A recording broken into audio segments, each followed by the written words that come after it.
Барлықтарыңызға қайырлы күн достар, менің каналыма қош келдіңіздер. Каналға тіркеліп, видеоға лайк басуды ұмытпаңыздар, видеоны соңына дейін қараңыздар. Аш қарынға лимон қосылған су ішу иммундық жүйені нығайтады. Лимон С дәрумені мен калийге бай. Ол ми мен жүйке жүйесін ынталандырады, қан қысымын реттейді. Сусын сілтілік тепе-теңдікті теңестіреді. Өйткені лимон қышқылы қышқылдықты арттырмайды. Артық салмақпен күреседі. Лимон шырынының құрамында пектин бар. Ол денеге аштық сезімін күресуге көмектеседі. Қандағы қант деңгейін қалыпқа келтіруге көмектеседі. Лимон қышқылының құрамына байланысты лимон қосылған су ас қорытуды ынталандырады.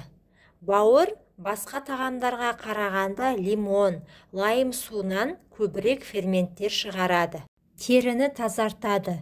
Лимонның құрамындағы С витамині теріні ағзаның ішінен жасарту арқылы жақсартады. Бір стакан лимон қосылған су бұл дегидрациямен күресу.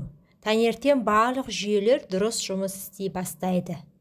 Лимон күшті антиоксидант. Лимон қосылған су қалыпты метаболизм үшін қажет. Назарларыңызға рахмет, пайдаларыңызға жарасын. Менің каналыма тіркелуді ұмытпаңыздар.